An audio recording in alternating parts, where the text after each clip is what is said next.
welcome both Jennifer and Peter. It's a real privilege to have you, and I think I'm extremely excited about the technology we're using, although the technology is very basic. But I know that both of you have done this, so good morning to you, first of all. I know it's very early.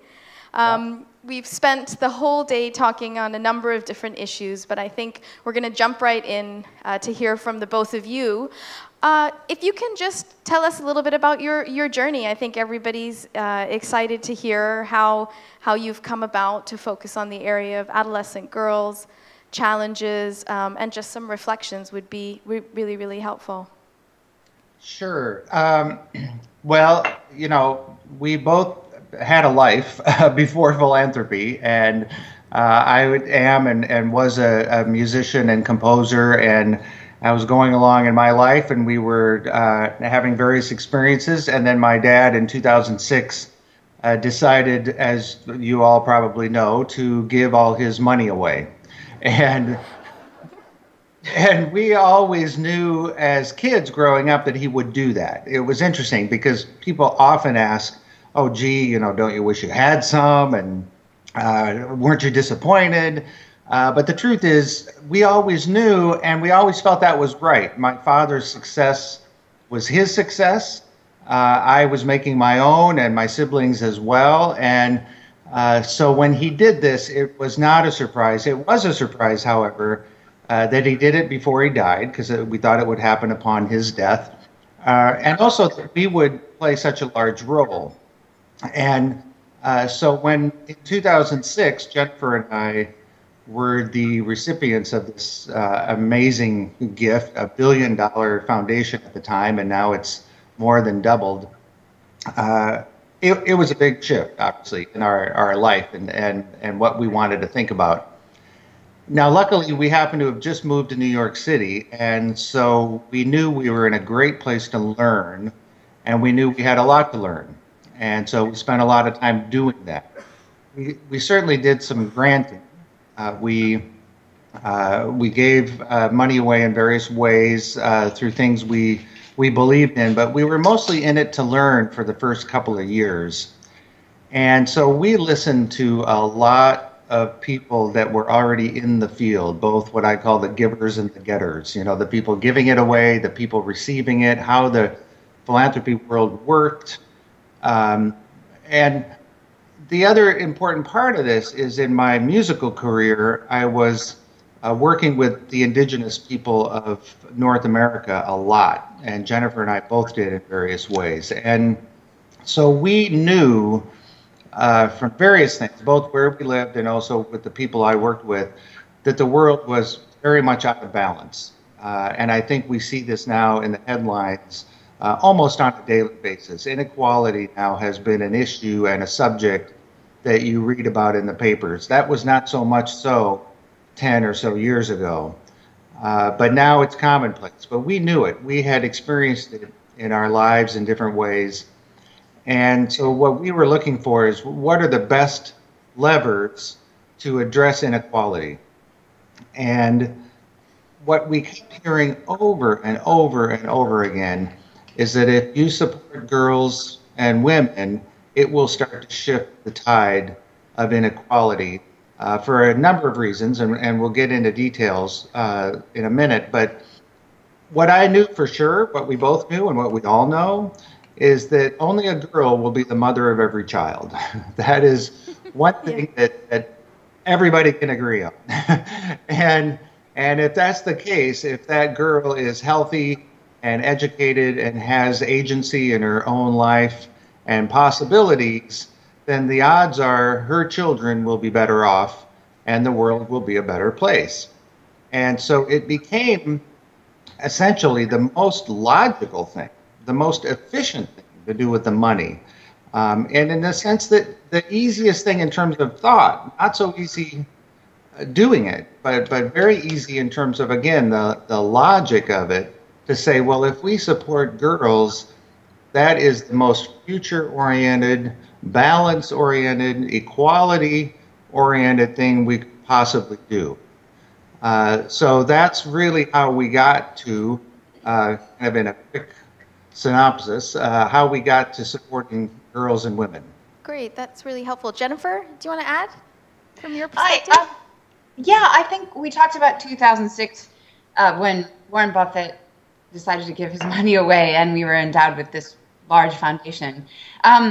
Something that was very smart that Peter's family did was actually to start us with greatly reduced, smaller amounts. Back in 1999, we started with $100,000 that US dollars that we had access to spend on philanthropic projects however we wanted to. We could write one $100,000 check, or we could write lots of small checks as long as they were to non-governmental organizations.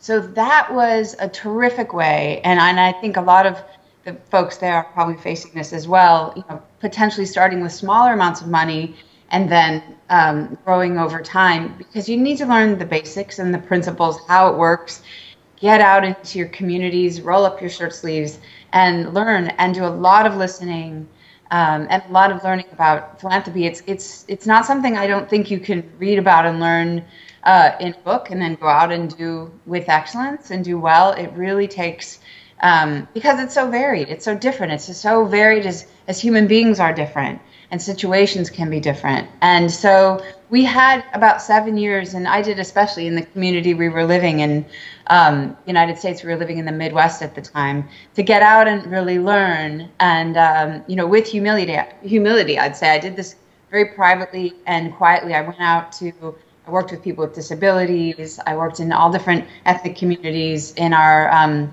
area that I really wasn't familiar with, and just did a lot of listening, a lot of learning, and a lot of smaller granting. So by the time 2006 came around, we had an education in, the basics at least, and also had been thinking a lot about systemic issues and getting at the roots of problems rather than just funding sort of Band-Aids or ideas that we came up with. We had spent a lot of time in communities learning. So this idea of supporting adolescent girls and then thinking about gender inequity didn't just happen overnight. It was really years and years of actually traveling the world as well and seeing and experiencing those inequities deeply, and seeing and experiencing what that does to the next generation, and then possibly and definitely actually what that could do if you interrupted that cycle and invested in a girl to become, like Peter said, a healthy, skilled, vibrant mother of tomorrow, or even if she wasn't, a member of society that had much more to give and more to give to her boy and girl children as well. So I just wanted to add that I think it's really important, if you can, to start small and to learn. And we were very fortunate that we had about 7 years to do so before the big endowment. No, that's really helpful, actually, and I think something that would be really helpful to hear more about is you talked about humility and quietly learning, and what we've really tried to do from Thusra's perspective is really try to bring more voices and leadership to different issues from the philanthropic side. And there's sort of this battle, I think, that philanthropists feel, that should you really go out and be talking about all your work, or should you, have some humility and keep it inside and let the work speak for itself.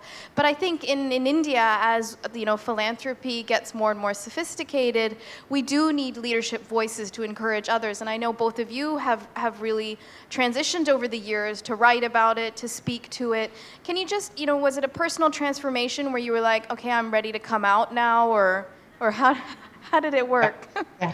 Yeah, it was. I mean, again, and we talk sometimes in the United States about Midwestern values, kind of this simple, hardworking, quiet, put your head down and do the work. And I guess I had that. We both had that, and we both grew up in the Midwest, and so we knew, and this is, of course, obvious in ways, philanthropy wasn't about us. It's about the things we're doing and the people we're serving with the philanthropy. And so we never really considered us in the equation, other than trying to learn and do the best we could. And so we were very quiet, and again, and we can get into this more because it's a big topic around the power dynamic with money. and the distortions it can create in relationships. People know that in their own families, certainly, and it also happens in the philanthropic world, where if you've got the money and somebody needs the money, the whole dynamic can get very strange and distorted. So we wanted to be as quiet as we could be, and put the money into the projects. But after a while, we started to see patterns. I think we started to realize that sometimes our voices did matter, just like you're saying, that it is important to show leadership. It's important to talk about the things that are important to you. Again, that's not really our nature to say, oh, look at me and look what I think is important. But there's real value there. People do want to see leadership and examples, and just hear other people's opinions on what might be the right way to go. So we started to speak out a little bit more, and then I sort of famously wrote this op-ed in the New York Times because I started to see also the negative effects and the sort of detrimental side of philanthropy, and I realized then more than ever, I think we both did, that a voice sometimes in the wilderness, or a voice saying something that other people won't, was very important. And in fact, that's almost the obligation of someone doing something that they feel passionate about, is to speak about it and see if other people feel the same way. And so it was definitely almost a 15-year, from the very early days until the op-ed came out, this slow realization that voice matters, and that in fact speaking up on certain issues was important.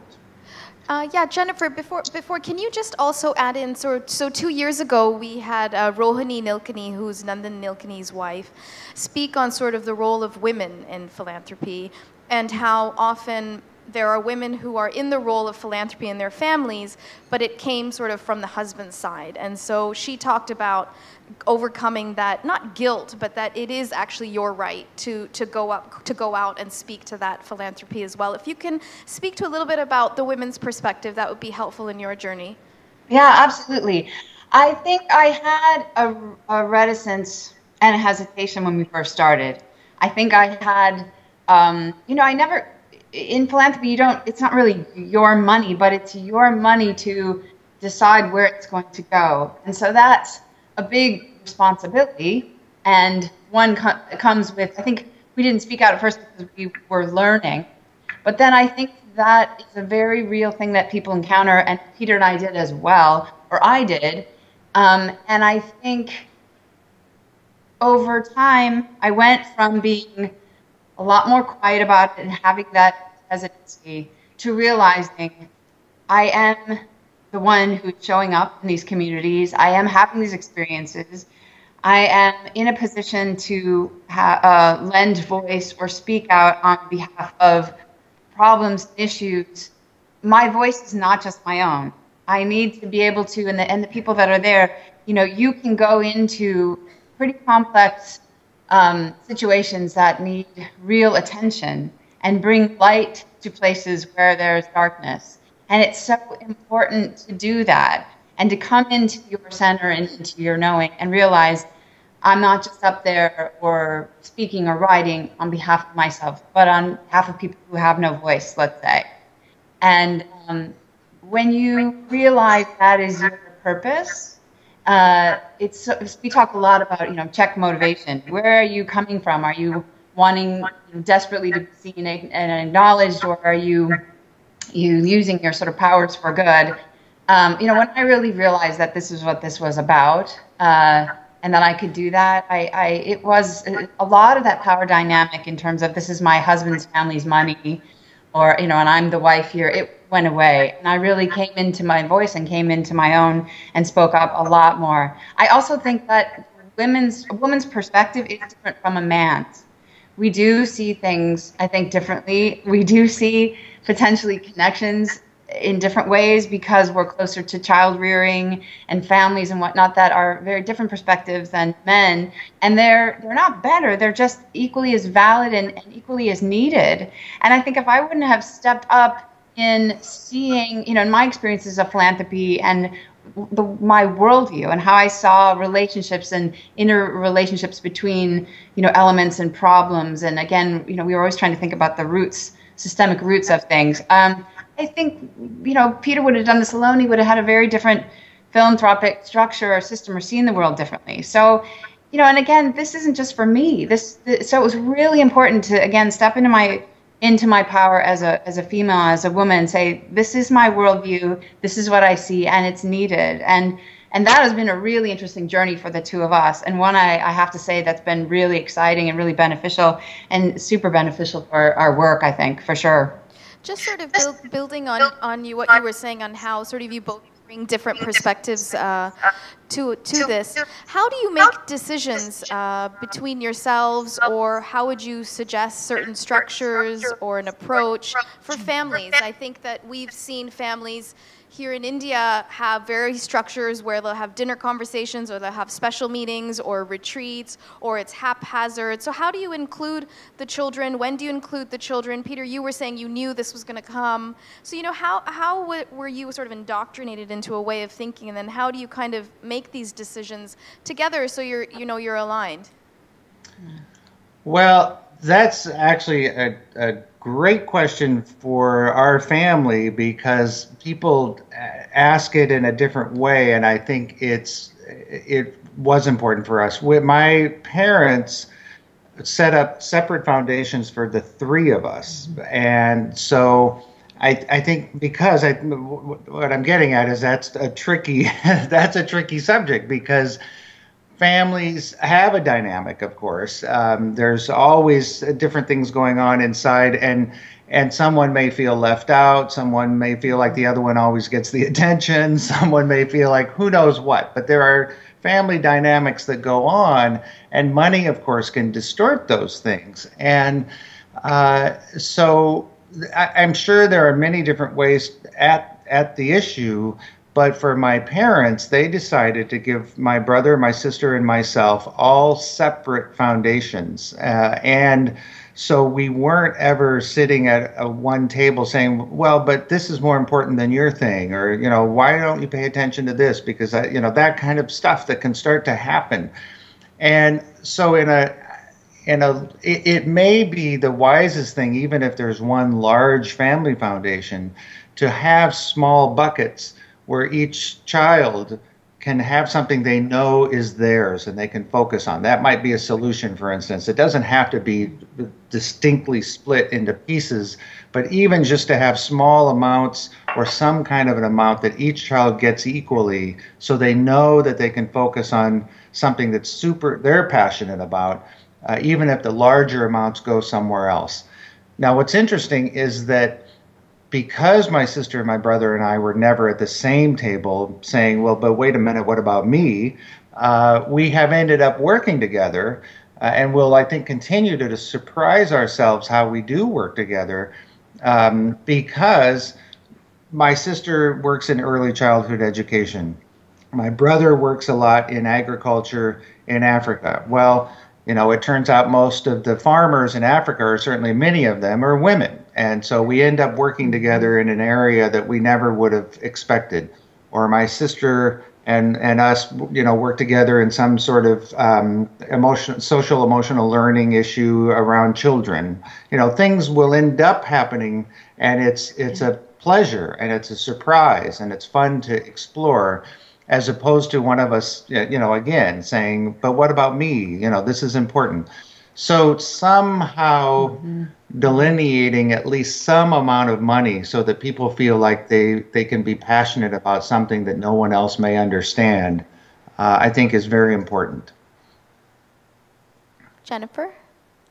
I agree. I think that it was so brilliant that his parents realized that it's going to be better that if we had some autonomy, that we would end up probably naturally working together, and that's what's happened. So, but do the both of you sort of just have conversations and vote, or you always come between the two of you?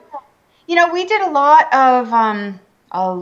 of conversation around the dinner table, formally bringing in people we admired and respected into the foundation, traveling. So it was a constant conversation for many, many years and we got very clear about how we saw the world. So our vision and mission statement, and then the transformation that we were seeking. So we defined that and spent a lot of time. And this is just something that we felt we really needed to do.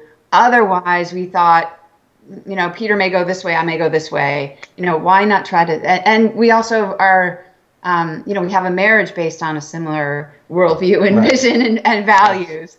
So we have that going for us, and spent a lot of time again thinking about what the change we wanted to see in the world, what were our shared worldviews, and then so now the decision making really deeply comes from that, and isn't as difficult as you might imagine, because it's been this process sort of to identify areas that we feel would have terrific leverage. And then we have a staff that, again, has internalized the changes I think we want to make, how we want to operate, how we think transformation happens.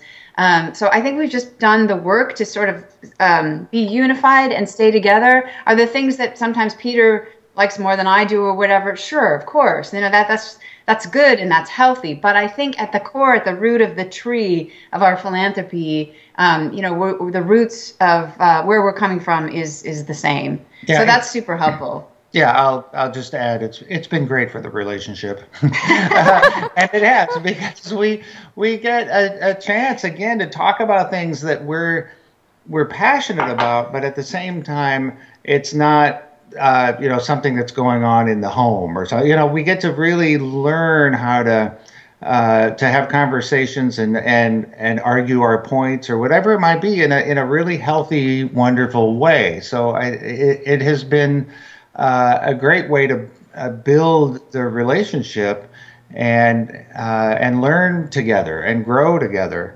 And also, Jennifer said one other thing I want to make a point on, and that is that when we got the large gift in 2006, like I said, we did these really over 2 years of deep learning with other people, but we didn't have much of a staff. We almost had no staff, at least for the first year and into the second. And so we were able to hire to our strategy, to our thinking, and that was a huge plus. We didn't have to walk into a place that had all these people saying, okay, what do you want to do? We knew what we wanted to do, and then we hired the people, and that made a huge difference in the work, I think. Thank you. That's helpful. What you talked about collaborating with your brothers and sisters, and today we had an announcement of the Pyramid Foundation and their Pyramid Healthcare, a large private sector player in healthcare, that has a family foundation, has joined into an alliance with USAID and Kiowa Trust and Thusra. And the whole focus of this alliance is empowering adolescent girls as it sort of improves maternal health and child survival. We have the Kiowa Trust, which is a UK family foundation. And so what we're trying to build around the adolescent girls piece is collaboration, but also sort of creating a community of different stakeholders that can sort of work together. What do you see your perspective? Obviously you won't say we want to fly solo, but you do have to kind of relinquish a little bit of control or figure out how you collaborate. How do you look at from the NoVo Foundation? Because you are influential, you could probably do a lot more on your own, but how do you look at collaboration? Do you want to? Well, yeah, you're right. First and foremost, it's important, and I think it's important for multiple reasons. But I would say that you want it, again, if you believe in something that's systemic, it's probably going to be big, and it's probably going to take a lot of people to see the way you're seeing things, and it's never fun to force that. You want people to come to it naturally, and so when they do, then it's a fantastic way to show different sectors sort of buying in to the systemic nature of the issue. They might have a certain kind of expertise that you don't, so they bring a certain thinking. Again, it's just like the way we think together or the way we might work together with our staff to bring more minds to the table that get it, that see things the way you do. It's always important, I think, to have, if you can, dollars coming from different places. So again, it shows the world that a lot of people care about this issue, not just you. Sometimes it's important to go it alone because you're trying to show something to somebody, but more importantly, when more are involved, people go, oh wow, this must be important because look, these people over here and these people over here, and so it creates a different ecosystem that works together that really builds trust in the issue to some extent. So you can bring more people in, and again, people from different sectors. And then you've got systemic change. So you've brought all these different people from the health sector, education sector, private sector, and on and on. That everybody's coming in and saying, "Oh, adolescent girls are important," as an example you just cited, and then you've got systemic change, eventually, or it's at least going in that direction. I'd say a really important. So we feel collaboration is extremely important in everything. It's not just one person or one entity that solves anything ever, but I think it's a really interesting role for the people in the room and for private philanthropy to consider, which is to be able to identify where there are gaps or where there are things will just not happen unless you are able to come in and potentially convene stakeholders or different, basically different stakeholders around an issue you care about a geographic region that you care about or whatnot. We can play that role in bringing people together and facilitating progress in a way that, let's say, the business sector or government oftentimes can't. And that's been a role that we didn't identify at first, but then realized was incredibly important, to foster collaboration to, reach our goals. Great. Maybe we can convince you to join this alliance and enhance it as well. I'm going to open this up to the audience, who I know is anxiously waiting to ask questions. We have about 150 people here, and this mic is the one that you can hear. So we'll raise the hand, and then I'll repeat the question if you cannot hear it. Yes? Great. Okay. Yes. You said that there was something negative that you learned about philanthropy. Could you elaborate on that? Sure. And I encourage you to read the New York Times op-ed that I wrote last summer, because the concern is, and hopefully I can make this clear and concise, is that if philanthropy can be sort of a Band-Aid, philanthropy can go in and make something better on the surface, but it won't address the deeper issue that's creating the problem.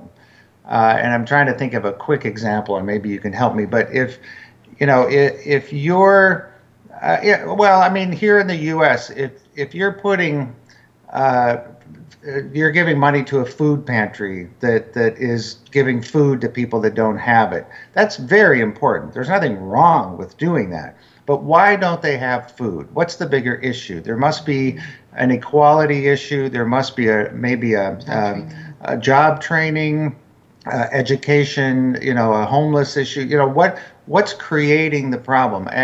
And so often philanthropy and philanthropists feel very good about what they're doing, and I'm not saying it's not important, because it is, but is it really addressing the problem, or is it just sort of putting, again, this kind of surface thing over the top of it? And that's, in a simple way, that's my concern, is that it looks good, but it's not really getting us where we need to go. And I think that happens actually quite a bit. And so that in a simple form is what I mean. Okay, great. Deepa. Thank you very much. We discussed this issue a little bit yesterday. Could you speak a bit more in how you're trying to change capitalism so that there's not as much inequality in the world, particularly starting with the US, where it's become a real issue? That's one. The second one is a personal one. I know you have a son because my daughter's worked with him. Could you talk about how you're influencing, how your thinking and your philanthropy work is influencing, or how do you include them? Sure. So with the first question, we're really trying to change capitalism because I do think it's an issue at the community level. So, and we're just getting into this now, to tell you the truth. It's what we call it over here is economic justice. That's often the word for it. And it means getting communities in relationship to themselves so they're not as dependent on large centralized corporations and that sort of thing. So workers own their businesses. It's much more of a community ownership kind of model, although again, this is new for us. But what we are doing while we're learning and growing in this area is speaking up more about it and talking about how do we redefine certain words. I think that might be the biggest issue for us in America and maybe other places too, is that the word progress, the phrase return on investment, those and profit and those kinds of things, what do those really mean? Because if profit comes first, I can pretty much promise you that people come last. And that has been a framework that certainly in America we have been running under for too long. And so because I'm my father's son, and people are surprised that I talk about these things, although my father is proud of it, just so you know, he doesn't have a problem. It's important for someone like myself and for us to talk about how capitalism, if it's just purely for profit and return, isn't working for people. And we know that now. We have enough information, enough data points, all of this to say something's broken here and we need to fix it. And so, like I said, so the first thing we're doing is talking about it a lot because the messenger matters, because the person saying it seems to really matter, and I get that. And then we're starting to learn how to put our money into places. I like to say we're putting money into the world so that money doesn't matter so much anymore. And so we're putting it into communities in various ways. And I would encourage you, if this is interesting to you, to look over the next few years what we're doing, because I think we're learning a lot, and I think we'll be hopefully doing some interesting and effective things. Regarding the son issue, that's actually my brother. that's Howard Buffett, my brother, and his son, Howard, as well, Jr. And he has, I think, had a pretty fine line. It's very tricky because if you noticed, I started this conversation with saying that I had a life before this. I was a musician. I had a career. I did lots of different things. I shouldn't say I had a life because you can have a life in philanthropy, but I had a different career and trajectory. And then I got into philanthropy, as we both did. And my brother has been trying to kind of find that line between his son's interest in philanthropy and interest in social good and that sort of thing, and making sure that at the same time he develops as his own human being, and he's not just doing what his father's doing because he wants to do what his father, wants him to do. and it's a tricky balance because he really does enjoy it very much, but he's worked inside the government, he's worked inside of other social institutions, that sort of thing, to learn on his own. And then my brother actually uses his expertise a lot. I mean, he really enjoys that his son has learned and grown and done his things with the energy of a 20-year-old so that my brother can learn from him. And I think they've done a great job of working together quite a bit over the last few years in particular. But he did give him his own space too. And again, every family is different. every father, son, mother, daughter, whatever it might be, has their own unique challenges and interests. But again, my nephew was interested naturally. He really did want to go that direction, even from being a little kid. And so it's been a really healthy and wonderful relationship between the two of them. Thank you. Yeah, go ahead, Nathan.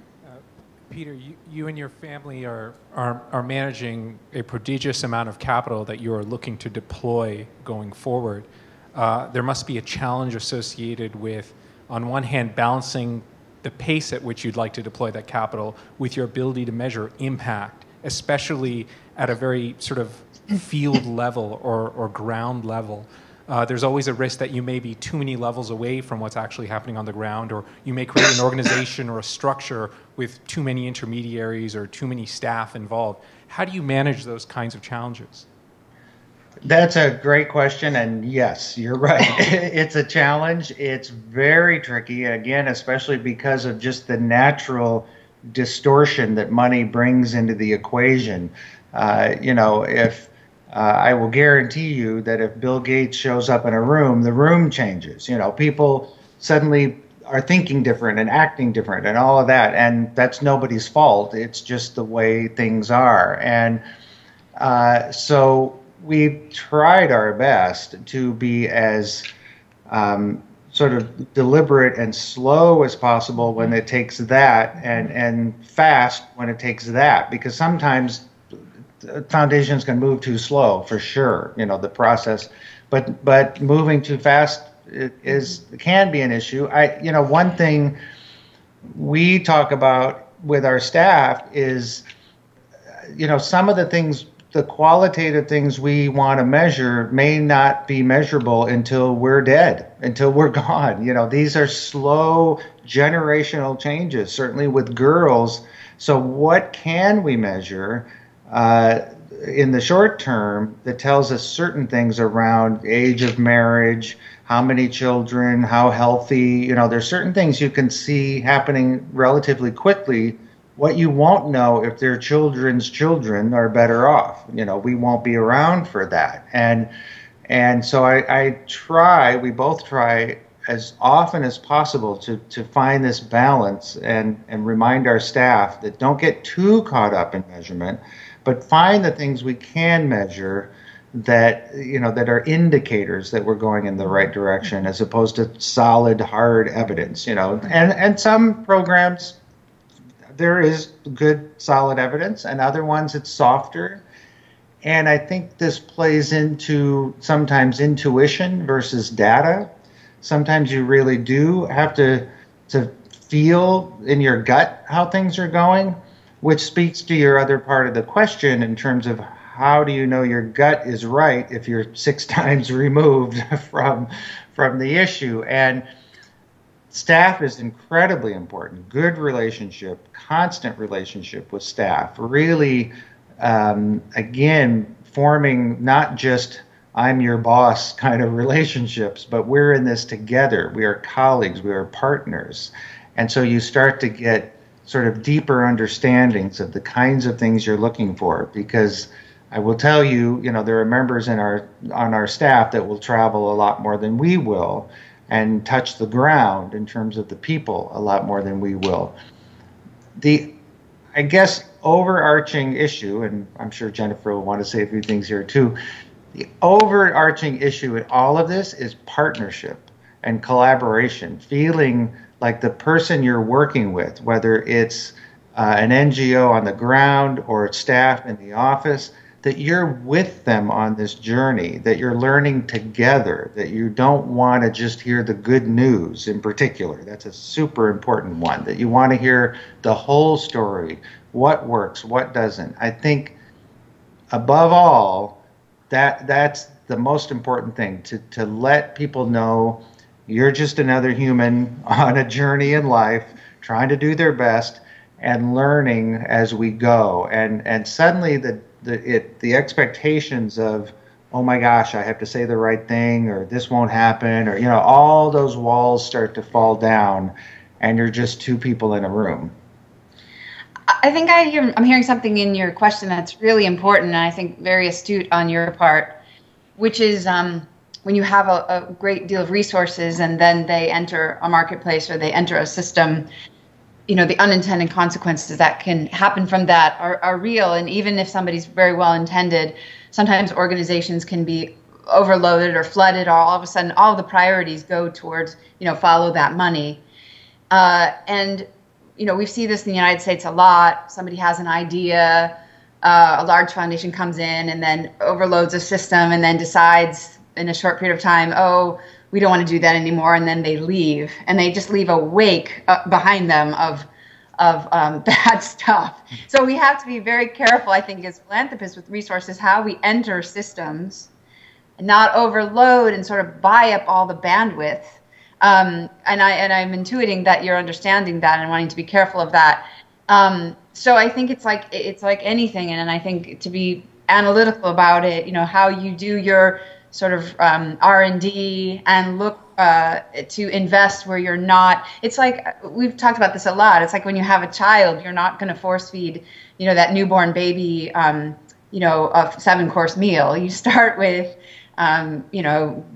nursing the child, and then they go to soft food, and it takes time. And I think in philanthropy, you need to start very slow and then build the investments and the capacity to absorb resources over time. And then, I'm dealing with a situation like this now, and we've invested in a big strategy in 8 U.S. school districts in the United States, and we're investing not huge dollars or anything, but we've asked one organization to do a lot in a short period of time, and just sort of staying close to the work and seeing all of a sudden this organization might have to grow too quickly and be doing too much. We had an independent, objective education intermediary come in and do an analysis, and we're going to sort of divide some of the tasks up. So it's constantly building in that monitoring and evaluation function to be able to course correct and be able to, again, maybe say, at first we thought this organization could handle all of this, and maybe now it's actually 2 organizations, and we'll make that adjustment. But it isn't 5 years down the road when, we've lost a lot of opportunities. So I hope that's helpful. Yes, very, very. Sanjay. Okay, my question is that in your experience and in your viewpoint, what is the positive correlation and what is the negative correlation between philanthropy and the sustainability of the good what philanthropy aims to do?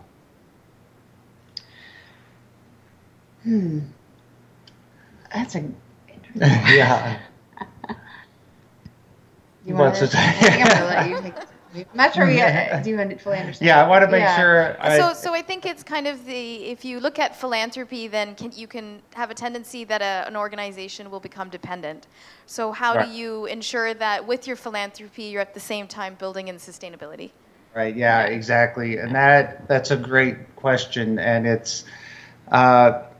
And that's where you can use indicators. I mean, you can see, again, this also gets back to kind of the systemic versus the kind of Band-Aid, the patch on something, and how do you make sure that you're just not continuing, to some extent, the issue itself.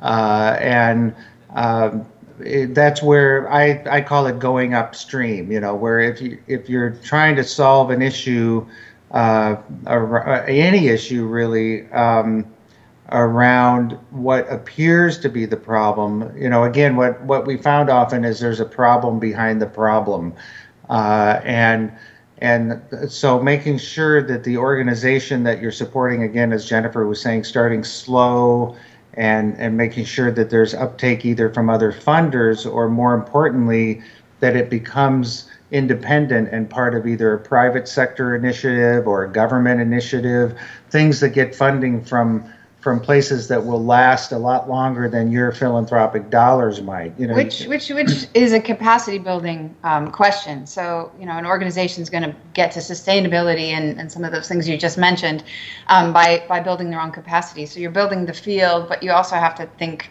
and we spend a lot of time in this as well, and a lot of resources in building the capacity of organizations and fields, frankly. It's essential. absolutely essential. Just like if you were trying to grow a business, you have to, build the capacity of that business at the same time. I'd like to ask each of you, what's been the thing that's touched you most? It doesn't need to be emotional. It could be a success. It could be a failure. But in what way has a particular incident or something you've seen really impacted you personally? Wow, something within your philanthropy, obviously. Mm-hmm, mm-hmm. Oh, wow, there's so many. Well, it's going to be emotional. There's no question. Beautiful question. Yeah, in terms of the, and if you have something specific, in terms of the work in general, it's funny, in one little talk we gave, at the end of it, I said that what we're trying to do at the foundation is what I consider to be 21st century alchemy. We're trying to turn money into love. And what I mean by that, and what we mean by that, is that, money is just energy. It just moves from one thing to the next. It makes things happen. It changes things by its movement. If you hold on to it, nothing happens. So like electrical current or a battery or something, you have to plug it into something to make it go, to make it do something. And so the money, hopefully, is doing that in people's lives and in various organizations around the world. It's giving something life or an opportunity or a possibility, potential. And so you only see that potential when it touches a human being. And so here's the money leaving, we think we should do something with it. It leaves the bank, it goes through the system, it reaches the organization, but ultimately it's the person that it's going to affect. And so every time we're touched by the work, it's because we've met a human being whose life has changed in some way.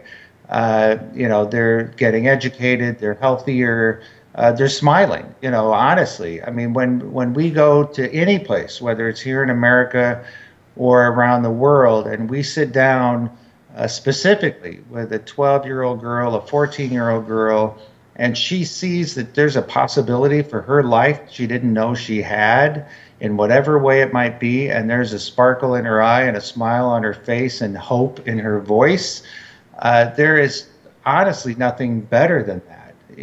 We all have our own personal family, but suddenly all of these people are your family because you're realizing you're giving them all a possibility they wouldn't have had otherwise. Yeah, beautifully said. I would say it's the human dynamic. And there are three things I feel like in my life that I see, and especially philanthropy, that everyone responds to, and no matter what's happened to them or whatever challenges they face, if people feel safe and seen and celebrated, that is so enormous. And that in those internal gifts, being safe, seen and celebrated, and oftentimes that happens by other people caring about you. You are then able to transform in such incredible ways. We have such a at our core, our human spirit is really what is the source of transformation, not money. But I think the money buys that safety and buys the ability for programs or another human being to be able to show up or be there for you and see you and celebrate you and get you on a path. But I think it's, the things that have touched me most is to be able to meet people around the world who have faced unbelievable obstacles or tragedy and overcome them. I mean, there are so many stories that we have, and that is just so instills in you just the sense of the tremendous potential that we have to realize, that we are, could realize as a human family, and really gets you excited to get up every day and to work towards that goal. So again, it's the human dimension, I think. Yeah, and I'll just quickly say that we've been to Bihar twice, and in that area, we have met girls, Fatima, who comes to mind, in Bihar, and her spirit was phenomenal. I mean, you can find them everywhere in India, these young girls that have such strength and such kind of just internal power in terms of the way they think about their life and what's possible. And we have spent a lot of time with girls there, and it really does change your life forever when you just spend the afternoon with a girl in an area where you never thought you'd visit and you never thought you'd see, and suddenly again the sparkle in her eye and the determination in her will, to make her life better than maybe her mother's was or something. It's just incredible. Thank you. Ajit. It says here you did the musical score for the Kevin Costner Dancer with the Wolves. Yep, part of it. It's my favorite scene and one of my favorite movies type thing, so there's a strength there. We have Bollywood here, which has similar music. Is it possible to bring your core strength, wrap it with Bollywood, and wrap it around some skill development for adolescent girls? If it's so, it'd be great. That's stop. It is? Okay. Yes, good. Gotta be way. Yes. The other one is if personal philanthropy generally reflects your personal values. What would your top 3 values be? 1, 2, 3? Oh. It's early here now. I could have another cup of coffee and then no. I mean, I think it's sort of what I just said. I think that we feel like every human being needs to be is precious, and that they need to be safe, seen, and celebrated. And I think top 3 values. I think that we need respect for ourselves, for other people, and for the planet. We live on a finite planet, and I think that we've had this notion that it's just there for our taking, and I think that's where capitalism has fallen short, and that we need to actually sustain our sustainer, which is this abundant planet that we seem to be depleting, and then fighting with each other for scarcer resources. So, I maybe it's not a 1, 2, 3, but I think we need to shift that paradigm from living in greed and scarcity and lack to somehow coming together as a human family pretty quickly and saying we need to share in sustaining one another and respecting the planet we live on, and co-creating a better world. I think that those are the values, and that's the vision that drives me and us, I know. Yeah, absolutely. I would agree. It's really about every life. I mean, we all have the same blood flowing through our veins. We really all want the same thing for our children. I don't think you could go anywhere in the planet and not get probably the same top answers in terms of what's important to you if you really got to the core of it in terms of relationship and loving relationship and caring and so everything Jennifer said, which is good that we have the same values. That is really, really great. I'm sure a lot of us couples can learn from you both. So there's some marriage counseling in your messaging as well. So that's already happening. Get marriage counseling. Right. The world will be better. Well, great. Well, we're going to bring it to a close. Thank you so much for sharing, and both of you fitting so nicely into that a camera. Just a little story I wanted to share with you. In 2000, when I joined the class of 2002 at Harvard Business School, we were in that little auditorium, and Warren Buffett, your dad, gave us the opening and sort of convinced us all that we were leaders of tomorrow and we were to make a difference.